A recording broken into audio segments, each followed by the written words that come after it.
Good morning student, आप सभी का हमारे YouTube चैनल पर स्वागत है। हम पिछले वीडियो में रिलेशन पढ़ा रहे थे जिसमें कि रिफ्लेक्सिव रिलेशन तक बता दिए थे। उसमें empty relation, universal relation, identity relation और रिफ्लेक्सिव रिलेशन, जिसको स्वतुल्य रिलेशन कहा जाता है, इसके बारे में हम पिछले वीडियो में बता चुके हैं। जो कोई पीछे का वीडियो नहीं देखे हैं, सबसे पहले पीछे का सारा वीडियो देखें, तभी आपको यह वीडियो समझ में आएगा। यह लेक्चर आपको तभी समझ में आएगा। तो रिफ्लेक्सिव रिलेशन तक हमने पढ़ा दिए हैं और हम आज साइमेट्रिक रिलेशन क्या होता है इसके विषय में पढ़ेंगे। What is symmetric relation? Symmetric relation का हिंदी होता है सममित संबंध। कौन सा संबंध? सममित संबंध। सममित संबंध किसको कहते हैं? हिंदी मीडियम और इंग्लिश मीडियम, दोनों मीडियम वाले स्टूडेंट देखेंगे। हम दोनों बातें बोलेंगे, हिंदी में भी और इंग्लिश में भी। इंग्लिश में है a relation R on set A is said to be symmetric relation. A relation R on set A is said to be symmetric relation if and only if, यदि केवल यदि ए बी आर में है तो implies B ए भी are में होना चाहिए for all a b R का नहीं, for all a b a का होना चाहिए। कहता है यदि कोई दो वस्तु सेट ए का है, ए बी अगर आर में है तो बी ए को भी किस में होना है? आर में होना। हिंदी मीडियम वाले लिखेंगे माना कि आर कोई संबंध है सेट ए पर, आर कोई संबंध ए सेट पर है, उसे सममित संबंध कहेंगे। यदि ए भी आर में है तो इम्प्लाइज बी ए भी आर में बिलोंग करेगी। हम यहाँ पर अब तोड़ के बताते हैं कि आर एक संबंध है ए सेट पर। इसका मतलब यह हो जाता है कि आर जो है एक संबंध है, इधर भी ए सेट है, इधर भी ए सेट। आप ऐसे करके भी लिख सकते हैं आर एक संबंध है ए सेट से बी सेट पर, आर एक संबंध है ए सेट से बी सेट पर। तो इस तरह से भी बोला जाता है, या बोला जाता है आर एक संबंध है ऑन सेट ए। इसका मतलब आपको समझना होगा इधर भी ए सेट और इधर भी ए सेट होगा। और जब बोल दिया जाएगा कि आर एक संबंध है ए सेट से बी सेट पर, तो इधर ए सेट इधर बी सेट। इस समय अभी जो रिलेशन है आर, वह हमेशा सबसेट होगा ए क्रॉस ए का, ठीक है। और इसमें जो संबंध है ए सेट से बी सेट पर, इसमें आर सबसेट होगा ए क्रॉस बी का। यहाँ तक में क्लियर? चलें, तो अब हमको कहता है कि यदि यह साइमेट्रिक संबंध है तो आपको ए बी अगर आर में है तो क्या देखना है? बी ए भी आर में होना चाहिए, तभी वह संबंध सममित संबंध कहलाएगा, यानी साइमेट्रिक रिलेशन कहलाएगा। उसके लिए आप एक एग्जाम्पल देख लें। एग्जाम्पल हमने 3 एग्जाम्पल लिखे हैं, भिन्न भिन्न तरह के एग्जाम्पल हैं, और आप इसको गौर से देखेंगे तब आपको प्रॉब्लम बनाने में किसी प्रकार की दिक्कत नहीं होगी। चलिए, तो हमने एक सेट ए लिया। कहता है R1 और R2 दो रिलेशन है सेट ए पर, यानी R1 भी ए सेट पर रिलेशन डिफाइन है और R2 भी सेट ए पर रिलेशन डिफाइन है, ठीक है। तो चलिए पहले R1 को देख लेते हैं। R1 को डिफाइन किया गया है पहले से। तो इस संबंध इस रिलेशन के बारे में अगर आपसे पूछा जाएगा कि it is a symmetric relation और नॉट, यह साइमेट्रिक रिलेशन है अथवा नहीं, ठीक है। तो हम साइमेट्रिक रिलेशन में पढ़े हैं यदि कोई order pair a b R में है तो वह ऑर्डर पेयर उल्टा करके देखेंगे कि क्या बी ए भी आर में है। यदि होता है तो साइमेट्रिक, यदि नहीं होगा तो वह साइमेट्रिक रिलेशन नहीं होगा। चलिए तो गौर करिए, आपका R1 में 1 3 है, R1 में क्या है 1 3 है, तो इसको पलट के देखेंगे 3 1 तो 3 1 भी 8 तो हो गया भाई। और भी देखेंगे 1 4 है R1 में तो 4 1 भी है, नहीं है 1 4 है तो 4 1 भी है। अगर 3 1 है तो 3 1 3 भी है। 2 2 है तो 2 2 को अगर हम पलट देंगे तो 2 2 ही बनेगा। तो देखिए 2 2 है ही। सेट में किसी वस्तु को 2 बार नहीं लिखा जाता है, एक ही बार लिखा जाता है, यानी 2 2 को पलटेंगे तो 2 2 ही होगा। यानी R1 आपका क्या है, देयरफॉर हम लोग कह सकते हैं कि R1 is a symmetric relation.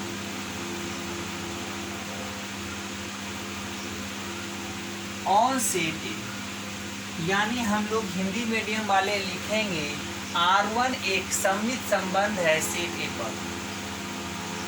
ठीक है, दूसरा नंबर हम लोग देखेंगे इसी सेट ए पर R2 संबंध भी डिफाइन है।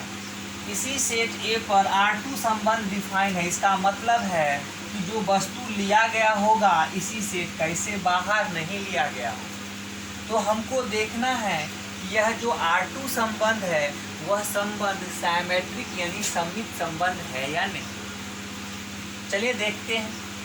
1 1 को अगर पलट दें तो 1 1 ही होगा। 2 2 को अगर पलट दें तो 2 2 ही होगा। 3 3 को अगर पलट दें तो 3 3 ही बनेगा। और 1 3 को अगर पलट दें तो वह 3 1 बनेगा। लेकिन 3 1 है इसमें, 1 3 है तो 3 1 चाहिए। ए बी है तो बी ए चाहिए। 1 3 है तो 3 1 चाहिए, लेकिन है नहीं। इस R2 में 1 3 है लेकिन 3 1 नहीं है। इसीलिए हम लोग कहेंगे कि R2 जो है R2 इज नॉट ए क्या है साइमेट्रिक रिलेशन। यह साइमेट्रिक रिलेशन नहीं है ऑन सेट ए सेट पर यह संबंध साइमेट्रिक रिलेशन नहीं कहलाएगा। क्यों? क्योंकि यहाँ पर लिखेंगे क्योंकि यहाँ पर लिखेंगे कि 1 3 तो बिलोंग करता है R2 में, but 3 1 note belongs to R2। ठीक है, 1 3 बिलोंग करता है R2 में, but 3 1 note belongs to R2। इसीलिए यह संबंध सममित संबंध नहीं कहलाएगा। ऊपर वाला कहलाएगा लेकिन R2 सममित संबंध नहीं कहलाएगा। किसी भी एक के लिए देखिए यहाँ तक के लिए सही था। 1 1 पलटते हैं, 2 2 पलटते हैं, 3 3 को पलटते हैं तो हो जाता है। लेकिन 1 3 को पलटते हैं 3 1 होता है। वह चीज़ आपको R2 में नहीं मिलता है। इसीलिए यह संबंध सममित संबंध नहीं कहलाएगा। दूसरा एग्जाम्पल हम लोग लेते हैं। दूसरा एग्जाम्पल है let R be the set of all line in a plane. एक आपका जैसे मान लीजिए यह बोर्ड एक सरफेस है, यह सरफेस पर बहुत सारे लाइन को ड्रॉ किया जा सकता है, खींचा जा सकता है बहुत सारे लाइन को। लेकिन वह सब लाइनों का एक सेट बनाया गया और वह सेट का क्या नाम रखा गया, L। L एक ऐसा सेट है जिसमें प्लेन पर खींचे गए सभी लाइनों का समूह है। L एक ऐसा सेट है जो कि प्लेन पर यानी सरफेस पर बहुत सारे लाइन खींचे गए हैं, उसका एक समूह है। दूसरा नंबर है R एक रिलेशन है L सेट पर। इसका यह मतलब हुआ कि इधर भी L सेट है और इधर भी L सेट है और इधर इसमें भी खाली सिर्फ लाइन है, इसमें भी लाइन है और रिलेशन इसी पर बताया गया है। क्या रिलेशन बताया गया है? रिलेशन बताया गया है R कि यदि कोई XY यानी कोई भी ऑर्डर पेयर R में है तो x is perpendicular to y, और जो एक्स वाई है वह कहाँ का मेंबर होगा, L का। यानी एक्स वाई इंडिकेट करता है, यह लाइन है, किसी लाइन को इंडिकेट करता है। कोई लाइन है x, कोई लाइन का नाम y रखा गया है। तो x और y दोनों लाइन है और दोनों के बीच में संबंध है लाइन का कि x is perpendicular to y, यानी कोई लाइन एक दूसरे पर एक पर मतलब x जो लाइन है दूसरे पर लंब है। जैसे मान लेते हैं ये लाइन x है और ये लाइन आपका y कहलाया गया, ये y जो है इस पर क्या है, परपेंडिकुलर, इसी प्रकार का संबंध है। तो यह संबंध आपसे पूछा जाएगा, क्या यह संबंध साइमेट्रिक संबंध है, साइमेट्रिक संबंध पूछा जाएगा। तो हम लोग देखें साइमेट्रिक संबंध कैसे दिखाते हैं, क्योंकि हम बहुत सारे लाइन का हम रिलेशन बता नहीं पाएंगे, बहुत सारे लाइन का संबंध हम दर्शा नहीं पाएंगे, क्योंकि कौन सा लाइन किस पर परपेंडिकुलर है इस चीज़ों को दर्शाना संभव नहीं है। क्यों? क्योंकि L जो है बहुत सारे लाइनों का समूह है, कौन से लाइन किस पर परपेंडिकुलर होगा यह कहना संभव नहीं है। तो इसको दर्शाएंगे कैसे? इसको दर्शाने के लिए हमको माना जाता है कि लिखेंगे लेट L1, L2 दो लाइन है जो कि L का है, कोई भी दो लाइन L का है। यहाँ पर लिखेंगे सच दैट इस प्रकार का है, सच दैट इस प्रकार का है कि L1, L2 वह आपका R में है। L1, L2 यानी कोई दो लाइन लिया गया है, किससे, सेट ऑफ लाइन से, एक लाइन इसका लिया गया है, एक लाइन इसका लिया गया है, और दोनों के बीच में संबंध बना दिया गया है। ये मान लेते हैं L1 है, यह मान लेते हैं L2, यानी इसका संबंध इससे बना हुआ है।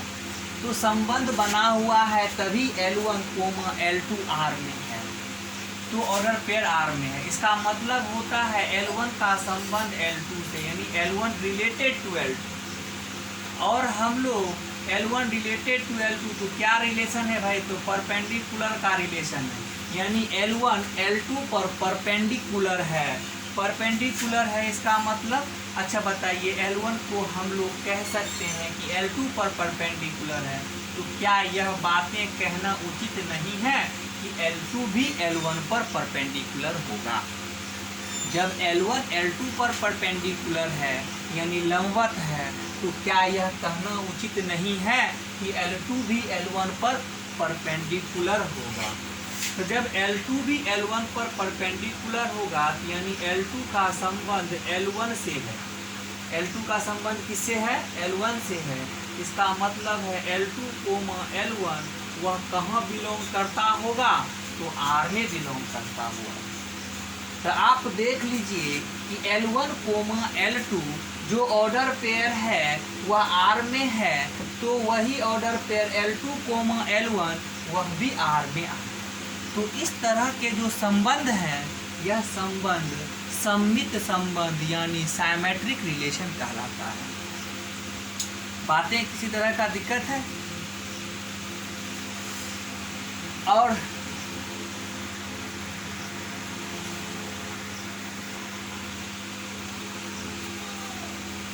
ठीक है, चलिए आइए एग्जाम्पल नंबर 3 आप देख लें। एग्जाम्पल नंबर 3 यानी यह इस तरह के जो संबंध दिखाए गए हैं सेट ऑफ लाइन पर जो परपेंडिकुलर का है वो आपका सममित संबंध कहलाएगा।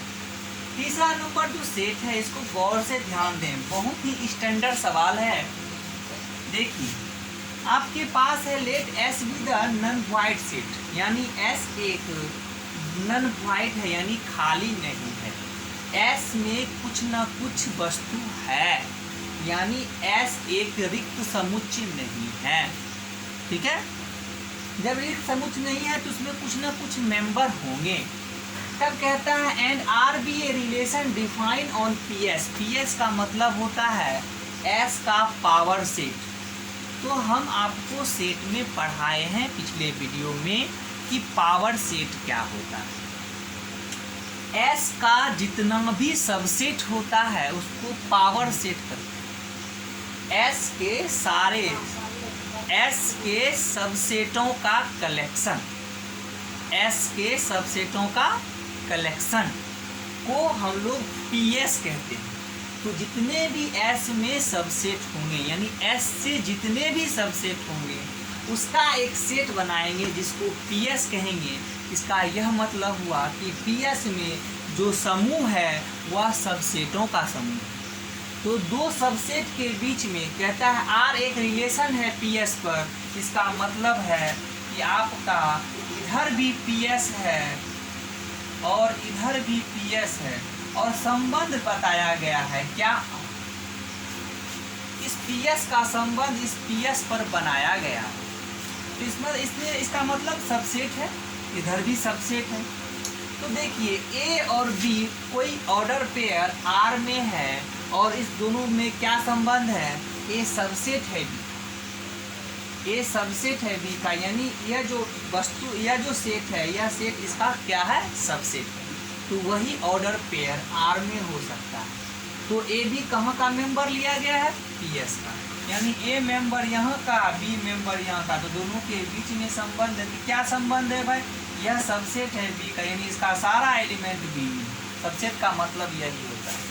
तो आपसे पूछा जाएगा it is relation, it is symmetric relation और नॉट, यह साइमेट्रिक रिलेशन है या नहीं।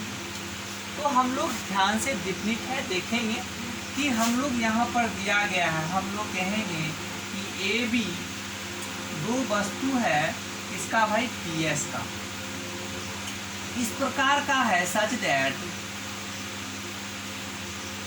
कि ए बी आपका आर में है। ए बी आर में मतलब ए रिलेटेड टू बी, क्या रिलेशन है भैया, ए और बी के बीच में, यानी ए सबसेट है बी का, यानी ए का सारा मेंबर बी में। तो क्या आप कह सकते हो कि बी का सारा मेंबर ए में होगा। कहते हैं ए का सारा मेंबर बी में हो तो ए सबसेट होगा बी का, यदि ए बी आर में। लेकिन क्या हम उल्टा कहना संभव है कि बी का सारा मेंबर ए में हो, तो यह डिफिनेशन से क्लियर नहीं होता है कि ए सबसेट है बी का। डिफिनेशन है कि इसका सारा मेंबर बी में होगा, लेकिन यह कोई ज़रूरी नहीं है कि बी का सारा मेंबर ए में। तो बी का सारा मेंबर ए में हो, यह कोई ज़रूरी नहीं है। इसका मतलब है कि बी का जब सारा मेंबर, यानी बी का संबंध जो है ए से नहीं हो रहा है, जब बी का संबंध ए से नहीं हो रहा है तो बी ए आर में बिलोंग नहीं करता होगा। इसीलिए आर जो है is not a symmetric relation, यह साइमेट्रिक रिलेशन नहीं है ऑन सेट पीएस पर आर एक साइमेट्रिक संबंध नहीं कहलाएगा। क्यों, क्योंकि ए बी आर में है तो वह बी ए कोई ज़रूरी नहीं है, नेसेसरी नहीं है कि वह जो है साइमेट्रिक संबंध, मतलब ए बी आर में है तो बी ए भी आर में। ठीक है, यहाँ तक क्लियर। हम और भी एग्जाम्पल देखेंगे जब हम एक्सरसाइज को बनाएंगे। ठीक है, तो आज इसको समझ लें साइमेट्रिक संबंध को। साइमेट्रिक संबंध में नोट एक बात और भी बातें लिखना है, आइडेंटिटी रिलेशन और यूनिवर्सल रिलेशन खुद साइमेट्रिक संबंध होता है, उसमें चेक करने की कोई ज़रूरत नहीं है। इम्पोर्टेंट ऑब्जेक्टिव के लिए यह बातें आप नोट कर लें कि identity relation and universal relation on A set is symmetric relation होता है।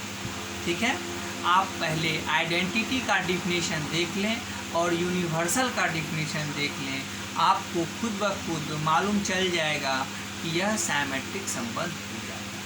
ठीक है, हम लोग चलेंगे, आप इसका स्क्रीनशॉट ले लें, हम लोग चलेंगे ट्रांजिटिव रिलेशन पर, संक्रामक संबंध पर। पहले इसका स्क्रीनशॉट आप ले लें।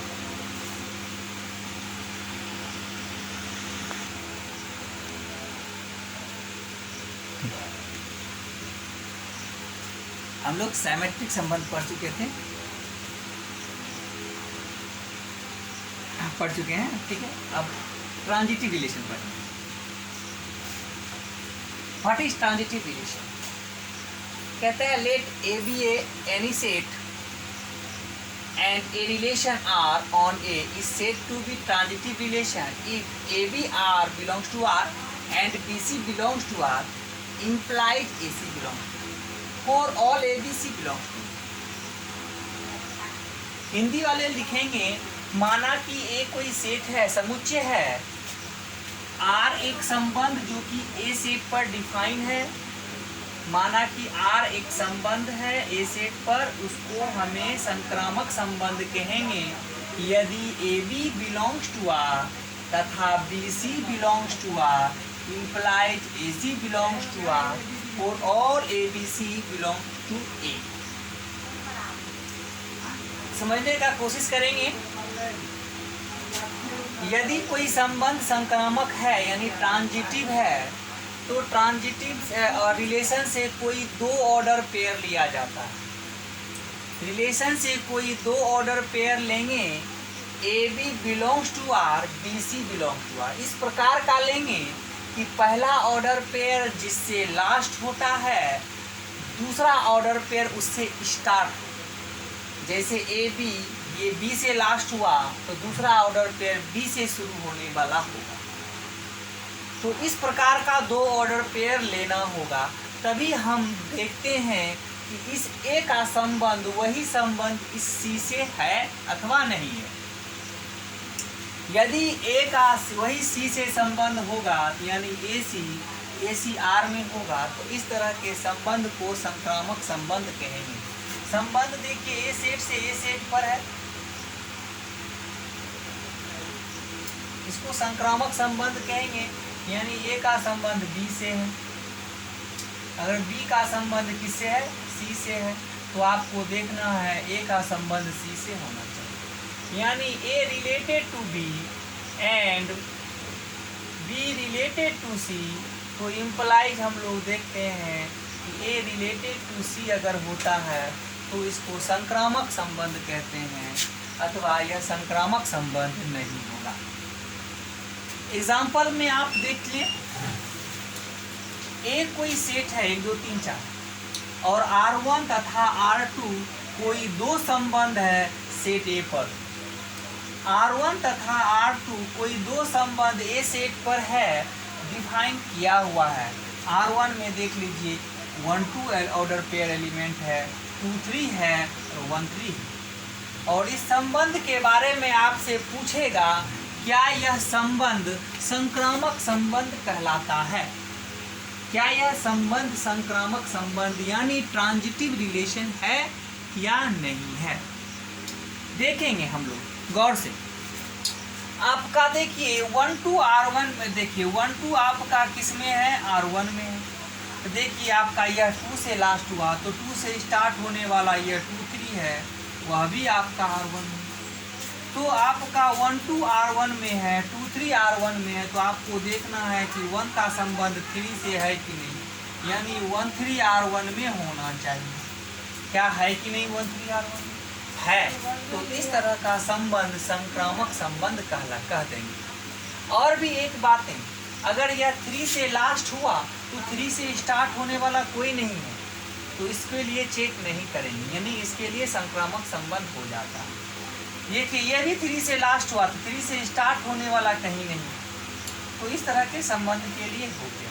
ठीक है, हमको देखना है दो ऑर्डर पेयर लेते हैं, इस प्रकार का लेते हैं कि ए बी अगर आर में है तो बी सी आर में है, तो ए सी को आर में देखना होता है। अगर हो जाता है जैसे 1 2 है R1 में, 2 3 भी R1 में है, तो मेरा 1 का संबंध 3 से यानी 1 3 बन जाता है, वह भी R1 में है। तो इस तरह के संबंध को संक्रामक संबंध कहेंगे, यानी R1 is a transitive relation. यह ट्रांजिटिव रिलेशन है। इस पर भाई कौन से आपसे पूछेगा कि क्या यह संबंध संक्रामक संबंध है? यहाँ पर गौर कीजिए, 1 1 हो गया, 1 से स्टार्ट होने वाला कोई नहीं है, जिसके लिए चेक नहीं करेंगे। 2 2 है, 2 से स्टार्ट होने वाला ये है, ये 2 2 मिल गया, तो 2 3 होना चाहिए, क्या 2 3 ऑर्डर पेयर है इसमें? है 2 3 ऑर्डर पेयर है। चलिए इसके लिए हो गया। आप बताइए 2 3 है, ये 3 1 है, तो ये 3 3 मिल गया, तो क्या 2 1 है कहीं?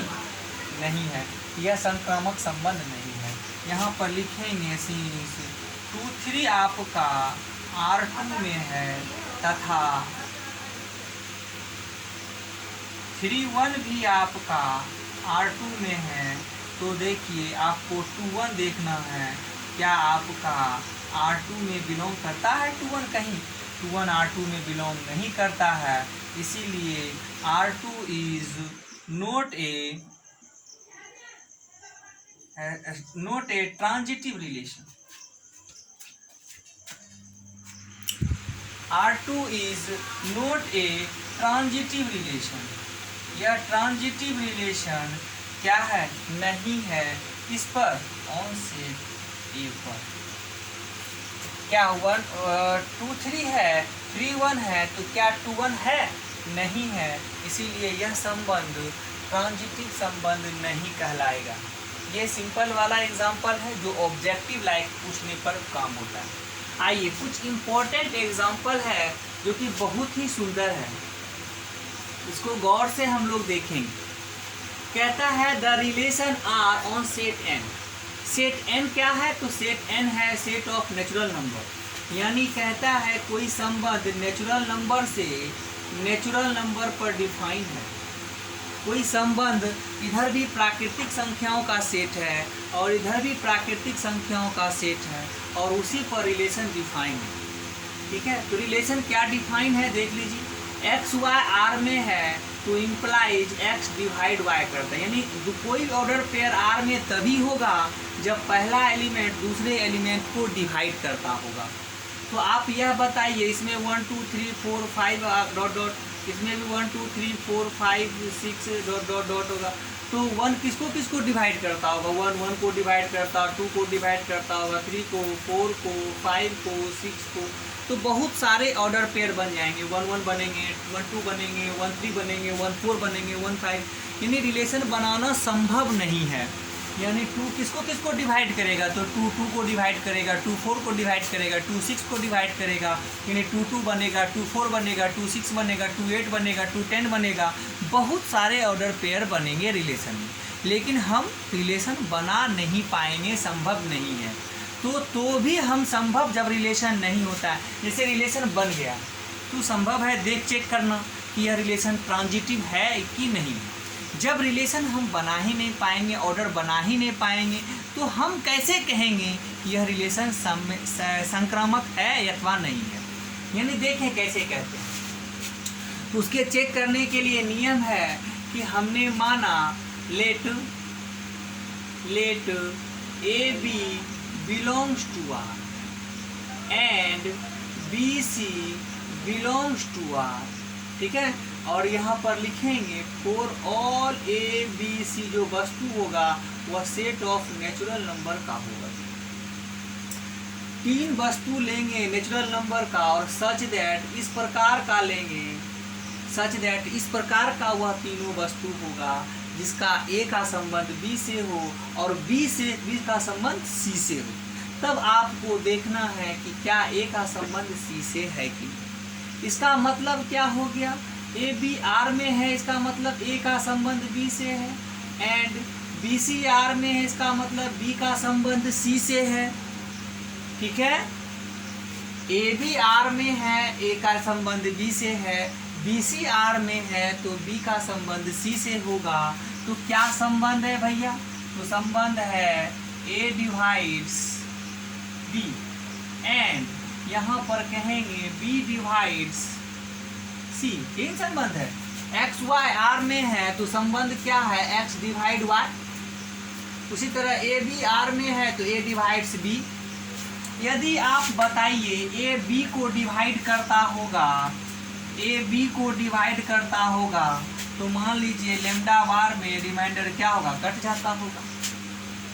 डिवाइड करने का मतलब यह हो गया कि डिवाइड करने का मतलब यह हो गया कि इसका रिमाइंडर बचता नहीं है। तो रिमाइंडर बचता नहीं है तो इसका मतलब हम b बराबर लिख सकते हैं, b बराबर a गुना लैम्डा 1। यानी b बराबर a गुना लेमडा 1 एंड अगर b डिवाइड करता है c को, b डिवाइड करता है c को तो लेमडा 2r में कट जाता होगा, इसका रिमाइंडर बचता है, शेषफल नहीं बचता होगा। तो हम c बराबर लिख सकते हैं b गुना लेमडा 2, c बराबर लिख सकते हैं b गुना लेमडा 2। ठीक है, तो देखिए यहाँ पर b बराबर a गुना लेमडा 1 मतलब हो गया कि b को a डिवाइड करता है, b को a डिवाइड करता है। c बराबर b गुना लेमडा 2 का मतलब लिखने का क्या हो गया, c को b डिवाइड करता होगा। तो इसी तरह का मल्टीपल हम दिखाते हैं ना, हम लोग यहाँ पर लिखेंगे c बराबर b गुना लेमडा 2, c बराबर b का मान क्या है, b का मान है a गुना लेमडा 1 लेमडा 2, तो c बराबर a Guna lambda 1 Guna lambda 2 को हम लोग कह देंगे लेमडा। अब देखिए इससे साफ जाहिर हो गया कि c को a डिवाइड करता होगा, तो आप लिख दें a divide c। a divide c का मतलब a का संबंध c से है और a का संबंध c से है, तो इसका मतलब ac r में है। तो देखिए a भी r में था, b c r में था, हमने ac को r में दिखा दिया और इस तरह का संबंध, यह संबंध संक्रामक संबंध कहलाएगा। इस तरह का जो रिलेशन बताया गया है सेट ऑफ नेचुरल नंबर पर, यह संबंध किस संक्रामक होगा ही। आप ही सोचिए, यदि कोई संख्या किसी दूसरे संख्या को डिवाइड करता होगा और वह दूसरा संख्या तीसरे संख्या को डिवाइड करता होगा, क्या यह जरूरी नहीं है कि पहला संख्या तीसरे संख्या को डिवाइड करता होगा। ये सेंस है, सेंस से समझना भी है और उसको एक्सप्लेन करने के लिए इस तरह के नियम का उपयोग करना है। ये आपका स्ट्रॉन्ग, ये आपको प्रॉब्लम बनाने में सहायता करेगा और यह आपको ऑब्जेक्टिव बनाने में सहायता करेगा। दो प्रकार के आपको एग्जाम में इस तरह के संबंध पूछे जाएंगे। ठीक है, आज तक के लिए यही हम लोग आप प्रॉब्लम को बनाएंगे, नेक्स्ट वीडियो में देखेंगे। रहने दीजिए यहीं तक। थैंक यू हमारे वीडियो को देखने के लिए, लाइक करने के लिए, सब्सक्राइब करने के लिए आप लोगों का धन्यवाद।